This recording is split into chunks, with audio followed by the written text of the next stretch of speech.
ये देशद्रोही सोच मदरसों में पलती है, मदरसों से उपजती है और इसका खामियाजा पूरा भारत, पूरा विश्व झेलता है। मैं किसी धर्म की बुराई नहीं करता, किसी धर्म का निंदक नहीं हूं मैं, क्योंकि मैं स्वयं एक धर्म का धर्माचार्य हूं, तो मैं जानता हूं कि सबके धर्म अपने अपने स्थिति से श्रेष्ठ है उनके मानने वालों के लिए। लेकिन विशेष रूप से हम यहाँ जो घटनाक्रम चल रहा है मेवात का और भारत के विभिन्न हिस्सों में इस्लामिक आतंकवाद का, हम भारत के हिस्से की तो बात करना बेमानी है। यहाँ ये तो विश्व के तमाम देशों में, विश्व के कोने कोने में ये फैक्टर इस समय प्रभावी है। और आप देखिए अमेरिका पर हमला होता है इसी इस्लामिक सोच के अंतर्गत। तो ये सोच आती कहां से है, इसको पहले जानना होगा कि ये सोच कैसे। आमतौर पर जो हमारे इस्लाम धर्म के अनुयायी लोग हैं, उनके धर्मगुरु हैं, धर्माचार्य, वो ये कहते हैं कि अमन का संदेश देने वाला धर्म है, ये शांति का संदेश देने वाला धर्म है, ये भाईचारे का संदेश देने वाला धर्म है। तो आखिर ये इस इतने सुदृढ़ व्यवस्था वाले, इतने भाईचारे वाले, इतने शांतिप्रिय धर्म में कट्टरता आई कहां से और इसका मूल कारण क्या है, इस पर विचार करना होगा बिना किसी लाग लपेट के। तो मैं कुछ बातें शेयर करना चाहूंगा अपने लोगों के बीच में। हो सकता है ये आपको सही समझ में आए, हो सकता है नहीं भी समझ में आए, ये आपकी अपनी व्यक्तिगत बात है। लेकिन मैं सबसे पहले जानना चाहता हूं कि मस्जिदों से अजान पढ़ी जाती है 5 बार, या इलाहा इल्लल्लाह मुहम्मदुर रसूलुल्लाह। चूंकि हमें वो भाषा नहीं मालूम है, बहुसंख्यक भारतीयों को वो भाषा इस समय नहीं मालूम है। पहले तो बहुत लोग पढ़ते थे उर्दू और फारसी और अरबी, अब तो खैर वो शासकीय भाषा नहीं रही, तो वो मालूम भी नहीं है लोगों को। कभी आपने सोचा हमारे सनातनियों, हमारे भारतवासियों की इसका अर्थ क्या होता है? इसका अर्थ होता है अल्लाह ही सर्वश्रेष्ठ है, अल्लाह के अलावा और कोई इबादत के लायक नहीं, इबादत के योग्य नहीं। जहां शुरुआत ही इसी से होती है, आप बताएं वहां भाईचारे का उदय होगा कैसे? जहां सोच ये कहती है कि हम ही सर्वश्रेष्ठ हैं,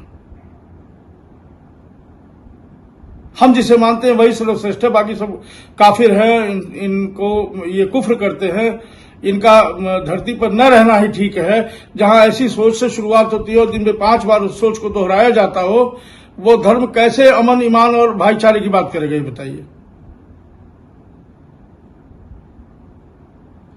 तो इस्लाम एक धर्म नहीं है, एक सोच है, एक कट्टरवादिता है।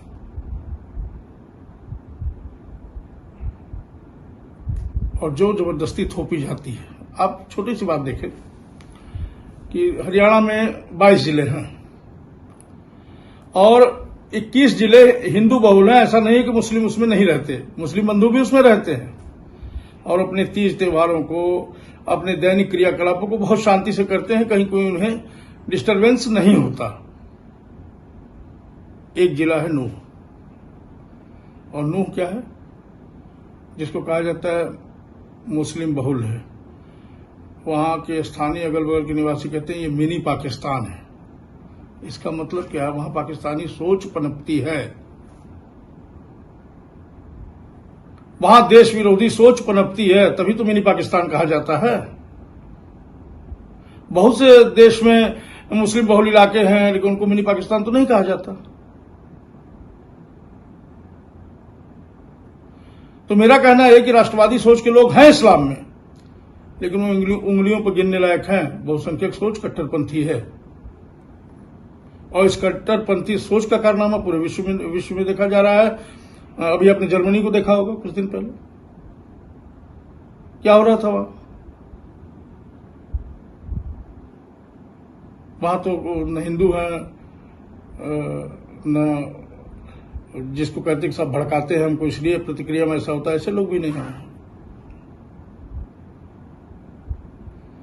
तो विचार कीजिए कि क्यों हुआ जर्मनी में ऐसा। दूर को छोड़िए, फ्रांस पर हो रही क्रियाकलापों को आप सबने देखा। वो मोरक्को से भागे हुए लोग, वो इराक से भागे हुए लोग, वो कुर्दिस्तान से भागे हुए लोग, जो जिनके पास कुछ भी नहीं था, वो केवल अपने युद्ध के समय अपने क्षेत्रों से भाग के शरणार्थी के रूप में पहुंचे थे वहां, और उस देश का अन्न खाया, वहां शरण पाई, वहां का जल पिए, वहां की सुरक्षा में रहे, और जैसे ही अमन चैन उनके अपने भीतर आया, अपना भय समाप्त हुआ, तो क्या हुआ? छोटा सा फुटबॉल का सेमीफाइनल मैच और मोरक्को हार गया, फ्रांस जीत गया। अब आप बताइए, ये तो खेल की सामान्य प्रक्रिया है ना। भारत में भी देखा जाता है कि तमाम जगह हैं जहां पाकिस्तान की जीत पर पटाखे फूटते हैं। तो ये एक सोच है, मैं ये कहना चाहता हूं, यह एक सोच है जो भारत के बहुसंख्यक समुदाय से इस समुदाय को अलग करने लगती है। उसी सोच के तहत फुटबॉल में हार जाने पर फ्रांस में क्या विवाद हुआ है? कितने लोग थे वहां? बहुत लोग नहीं है।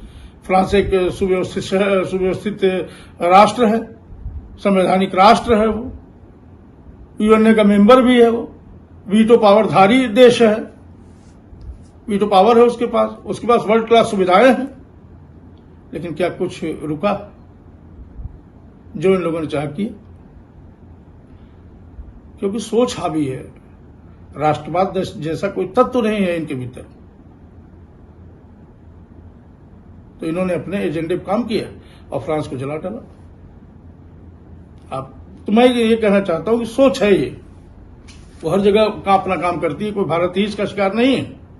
लेकिन चूंकि हम भारतवासी हैं, इसलिए हमें अपने देश की संरक्षा, संप्रभुता पर विचार करने का पूरा अधिकार है। जहां हमारी संप्रभुता बाधित होती दिखेगी, जहां हमारे राष्ट्र के खंडन का खतरा दिखेगा, तो वहां हम एक आम नागरिक के नाते बोलेंगे जरूर, क्योंकि हमारा अधिकार है संवैधानिक। देखिए, सोच के विषय मैंने बताया, अब इसको रोकने का तरीका क्या है? तो मैं निवेदन करना चाहूंगा समस्त भारतवासी लोगों से, अगर मेरी बात समझ में आती है और उनको लगता है कि इन चीजों का होना आवश्यक है, तो मेरा समर्थन करेंगे। गृह मंत्रालय को पत्र लिखें, प्रधानमंत्री को पत्र लिखें, अपनी विधानसभाओं के अध्यक्षों को पत्र लिखें। इस पर विचार होना चाहिए। मैं क्या कहना चाहता हूं समझे, और इस सोच पर चोट करने की बात कर रहा हूं, सोचने वाले पर नहीं। आप ध्यान से देखें, कुछ खामियां हैं हमारे यहां जो मुझे लगती हैं। भारत पाकिस्तान का बंटवारा धर्म के आधार पर हुआ। अम्बेडकर साहब ने कहा कि अगर धर्म के आधार पर बंटवारा हुआ है तो 100% हो जाना चाहिए, कुछ भी इधर उधर नहीं रहना चाहिए। जो एक आबादी इधर रहे, एक धर्म को मानने वाली, दूसरे धर्म को मानने वाली, वो चली जाए। अब हुआ क्यों? उनके दिमाग में था कि ये जो हिंदुस्तान है, ये जो भारत है, ये नापाक जगह है। तो हम अपनी सोच के अनुसार एक पाक स्थान को विकसित करेंगे, और उन्होंने किया, जिसका नाम रख दिया पाकिस्तान। जो पाक स्थली है, पाक स्थल है, पाक जगह है, वो पाकिस्तान हो गई। तो इधर वाला क्या हुआ? नापाकिस्तान हो गया ना का। जो नापाक था, पाक नहीं था। जब इस सोच के आधार पर बंटवारा हो गया और अम्बेडकर साहब ने कहा कि हो जाना चाहिए, पूरी तरह फाइनल हो जाना चाहिए, जो इस्लामिक सोच के लोग उधर चले जाएं, जो सनातनी सोच के लोग इधर चले आए, तो अब जिन भी परिस्थितियों में नहीं हो पाया, आप सब जानते हैं, समझदार लोग हैं, नहीं हो पाया वो। और उस जरा सी दिक्कत से, जरा सी परेशानी न उठाने की वजह से आज देश बुरी तरह से परेशान है इस तरह की कट्टरवादी सोच के कारण। तो आप देखें, हमारे तमाम चीजें जो संवैधानिक रूप से गड़बड़ हो गई हैं, उन पर विचार करना चाहिए। सबसे पहली बात तो ये है कि बहुत से कानून ऐसे हैं जो अप्रासंगिक हो रहे हैं धीरे धीरे। उन कानूनों में मेरा निवेदन है भारत सरकार से कि वो बदलाव करें।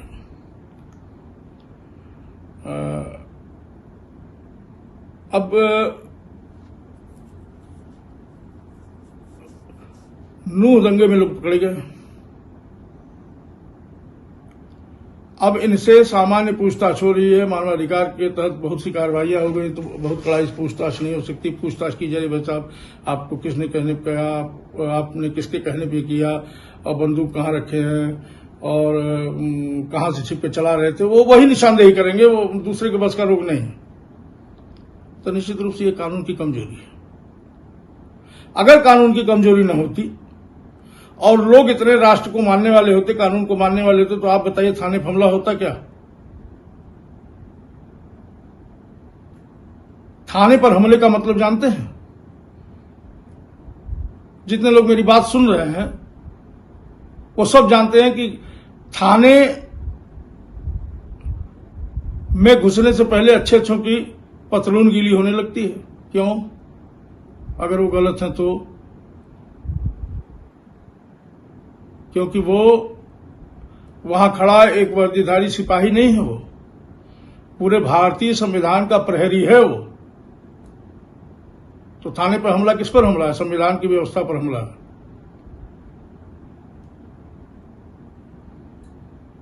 अस्पताल किसके लिए होता है? जहां मनुष्य मात्र के जीवन की रक्षा की जाती है। हमारे यहां ही नहीं, पूरे विश्व में डॉक्टर को भगवान सेकंड ब्रदर ऑफ गॉड कहा जाता है, भगवान का छोटा भाई जो जीवन रक्षा कर सकता है हमारी। और ऐसे मंदिर जैसे पवित्र स्थल पर, जिसको हम अस्पताल कहते हैं, हम उसको भी मंदिर कहते हैं स्वास्थ्य का, जहां जीव मात्र की रक्षा होती है, मनुष्य मात्र की रक्षा होती है, वहां अस्पताल में घुस के हमला होता है। इसका मतलब हम संविधान को नहीं मानेंगे। हमला करने वालों की बात कर रहा हूं। हम इंसानियत को नहीं मानेंगे तो मानेंगे किसको?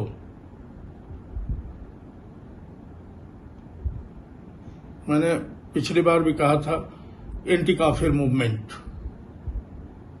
हम केवल उसको मानेंगे। इसी सोच के तहत ये सब चीजें हुई हैं और आगे भी होंगी। तो सरकारों को कड़े कदम उठाना चाहिए और ठोस उपाय करना चाहिए, जिससे ऐसी घटनाओं की पुनरावृत्ति से बचा जा सके। अब देखें, मजहब के आधार पर बने हुए कानूनों को रद्द किया जाए, खत्म किया जाए, उनकी कोई आवश्यकता नहीं है। एक समान सबको अगर रखने की व्यवस्था जब तक नहीं बनेगी कानून के द्वारा, तब तक ऐसे अपराधों को रोकना संभव नहीं है। विशेष समुदाय का दर्जा खत्म किया जाए, अल्पसंख्यकों के नाम से चल रही विभिन्न योजनाओं की पुनर्समीक्षा की जाए, तब उनको फिर से लागू किया जाए। क्योंकि दंगाइयों में ऐसे लोग भी थे जो केंद्र सरकार की भी योजनाओं का लाभ ले रहे थे, राज्य सरकार की भी अल्पसंख्यकों के नाम पर चलने वाली योजनाओं का लाभ ले रहे थे। तो जैसे फ्रांस में सब कुछ मिला उनको, लेकिन उनका विद्रोही स्वभाव नहीं रुका, उनका देशद्रोही कार्य नहीं रुका। उन्होंने उसी फ्रांस को जला डाला जहां उन्हें शरण मिली थी। उसी प्रकार यहां भी हो रहा है। तो ये कानून की कमियां हैं और सारे जो भी दंगाई पकड़े गए, उग्रवादी पकड़े गए, उनका नार्को पॉलीग्राफ टेस्ट कराया जाए। वो खुद ही बताएंगे कि वो किसके कनेक्शन से क्या कर रहे थे। कानून के लिए भी आसानी और हम सबके सामने भी सच बिना किसी लाग लपेट के वैज्ञानिक तरीके से सामने आ जाएगा। अब देखें, एक मूलभूत अंतर, मैंने ला इलाहा इल्लल्लाह मोहम्मद रसूलुल्लाह की जो चर्चा की, तो इसको ध्यान रखिए कि सनातन धर्म के नारों से सभी सनातनी परिचित हैं। हम कहते हैं वसुधैव कुटुंबकम, विश्व का कल्याण हो, जीव मात्र की रक्षा हो, धर्म की जय हो, अधर्म का नाश हो। हमने कभी नहीं कहा कि हिंदू धर्म की जय हो, मुसलमान धर्म का नाश हो, ईसाई धर्म का नाश हो। मैंने कभी नहीं कहा। हमारे भारतीय धर्म की कॉन्सेप्ट ही नहीं है किसी भी, जो भी भारतीय धर्म है हमारे। मैं व्यथित हूं सर्वाधिक छोटे छोटे बच्चों के हाथ में हथियार देखकर, प्रत्यक्षदर्शियों के मुंह से यह सुनकर कि छोटे बच्चे पेट्रोल बम फेंक रहे थे, तलवारें चला रहे थे, पत्थरबाजी कर रहे थे। बचपना खेलने के लिए होता है, बंदूक थामने के लिए नहीं। वो खेलने कूदने पढ़ने की चीज है। तो हमारे इस्लाम धर्म के नुमाइंदों, बच्चों के बचपने को मत छीनिए अपनी सोच के तहत। मेरा आपसे निवेदन है, बच्चों को बच्चा ही रहने दीजिए। देखिए, भारतीय धर्म की जो विशेषताएं हैं उसको हमने बताया। हम वसुधैव कुटुंबकम की बात करते हैं, वो कहते हैं नहीं, जो हमारी बात का समर्थन करेगा वो हमारा है और बाकी सब काफिर है। तो दारुल हरब की बात करते हैं, दारुल इस्लाम की बात करते हैं। तो इसका मतलब है सोच एकांगी है। और इस्लाम ही नहीं, जितने भी विदेशी धर्म बने उन सबका फंडामेंटल फैक्टर था एको हम द्वितीयो नास्ति, जो हैं हम ही हैं, दूसरा कोई नहीं। यानी हर धर्म ने जो विदेश में पैदा हुआ उसने अपने को सर्वश्रेष्ठ ही बताया। और हमारे यहाँ इकाई की बात हुई, हम कहते हैं नर सेवा नारायण सेवा, नर ही नारायण है। हमने तो जीव मात्र में ईश्वर के दर्शन किए, प्रकृति के कण कण में ईश्वर के दर्शन किए। हमने तो कहीं बड़े छोटे की बात ही नहीं की। जो भी आया सहज भाव से आया तो उसका हमने सहज भाव से स्वागत किया, अंगीकार किया। कितनी संस्कृतियां भारतवर्ष में आई और घुल मिल के यही अपना मूल स्वरूप नष्ट करके सनातनी संस्कृति में समाहित हो गए। इतिहास उठा के पढ़ लीजिए। तो हमने तो कभी किसी का तिरस्कार नहीं किया और इस घृणा की भाषा को हम समझने के लिए अब तैयार भी नहीं हैं। भारतीय जनमानस के धैर्य की परीक्षा लेने की आवश्यकता किसी भी समुदाय को नहीं है, किसी भी धर्म को नहीं है। जो राष्ट्रवादी सोच के साथ भारत में हैं उनका सदैव स्वागत है, और राष्ट्रद्रोही सोच के साथ रहने वालों के साथ क्या होगा ये आने वाला समय बताएगा। देखिए, कुछ विचार हैं। मैंने पहले निवेदन किया कि सरकारों तक लिखिए, पत्र लिखिए, सभी लोग अपने अपने स्तर से एक जन समर्थन का माहौल तैयार कीजिए। कुछ बिंदुओं पर विचार करना होगा, तब ये इन चीजों की जड़ पर प्रहार होगा और चीजें धीरे धीरे सिमट के सब एक जैसी हो जाएंगी। तब सभी भारतवासी, चाहे वो जो भी हों, वो एक समान जीवन व्यतीत कर पाएंगे अपने अपने धर्म, अपने अपने मजहब के साथ। पहली बात तो एक राष्ट्र एक शिक्षा प्रणाली, वन नेशन वन सिलेबस और कॉमन एजुकेशन सिस्टम, यह बहुत आवश्यक है। One nation one civil code, one nation one penal code, one nation one police code. जब तक ये चारों ठीक ढंग से व्यवस्थित नहीं होंगे, भारत अपने मूल स्वरूप को प्राप्त नहीं कर पाएगा। जो उसकी मूल अवधारणाएं हैं, मूल प्रमुख मूल्य हैं, उन पर चल नहीं पाएगा। क्योंकि हमने समानता की बात की है ना, तो समानता की बात कानूनन भी होनी चाहिए। पहली बात तो देश के जितने भी न्यायिक संस्थान हैं, प्रशासनिक संस्थान हैं, जो प्रशासनिक सेवाओं के लिए अधिकारियों को तैयार करते हैं, उनमें कहीं सनातन परिपाटी का कोई समावेश देखने को नहीं आता। वो सब अंग्रेजों के समय के बने हुए उसी पुराने सिस्टम पर चले आ रहे हैं। इसलिए तमाम बार हमारे अधिकारियों के भी दिमाग पर असर पड़ता है, उनको भी सोचने समझने की क्षमता केवल कानून की किताबों तक रह जाती है। वो भारतीय समाज को समझने से इनकार कर जाते हैं। इसलिए वहां भी सनातनी व्यवस्था का एक सिलेबस होना चाहिए, एक शिक्षा प्रणाली होनी चाहिए जो उनको उसका भी ज्ञान दे सके। दूसरा, 10वीं क्लास तक भारतवर्ष का, पूरे भारतवर्ष का, जहां तक भारतवर्ष की सीमाएं हैं, सीमाओं के अंदर 16 वर्ष तक बच्चा केवल और केवल भारतीय ज्ञान विज्ञान पढ़े, भारतीय भाषाओं में पढ़े, भारतीय धर्मों को पढ़े। हर देश, प्रत्येक प्रदेश में अपने अपनी उपभाषाएं हैं, अपनी अपनी भाषाएं हैं, तो वहां लेकिन संस्कृत कॉमन की जाए। संस्कृत का ज्ञान अगर भारत के प्रत्येक बच्चे को होगा तो वह देश विरोधी कार्य में कभी नहीं लगेगा। उसको गौरव होगा अपने देश पर, अपनी एकता और अखंडता पर। तो संस्कृत का ज्ञान, और जैसे केरल में मलयालम संस्कृत, उड़ीसा में उड़िया संस्कृत, बंगाल में बंगाली संस्कृत, बंगाली और संस्कृत, इस तरह से बनाया जाए। भारतीय ज्ञान विज्ञान की प्राचीन प्रणालियों को पढ़ाया जाए। कब तक? कम से कम 16 वर्ष तक बच्चे को इस बात की शिक्षा दी जाए और सब जगह समान रूप से लागू सिलेबस एक ही हो। और धर्म अगर पढ़ाया जाए तो केवल भारतीय धर्म पढ़ाए जाए, केवल सनातन ही नहीं, सनातन भी पढ़ाए। सनातन धर्म से निकले हुए जो धर्म है, जो भारत में पैदा हुए, जैन धर्म, बौद्ध धर्म और सिख धर्म, ये सब इंसानियत को जीने की शिक्षा देते हैं, संहार प्रणाली की शिक्षा नहीं देते। इसलिए अगर हमें युद्ध की आवश्यकता नहीं, बुद्ध की आवश्यकता है, तो इस तरह से देश के पुनर्निर्माण की तरफ ध्यान देना होगा। इन्हीं शब्दों के साथ हरि को प्रणाम, हर को प्रणाम, सबको प्रणाम। जय सिया राम।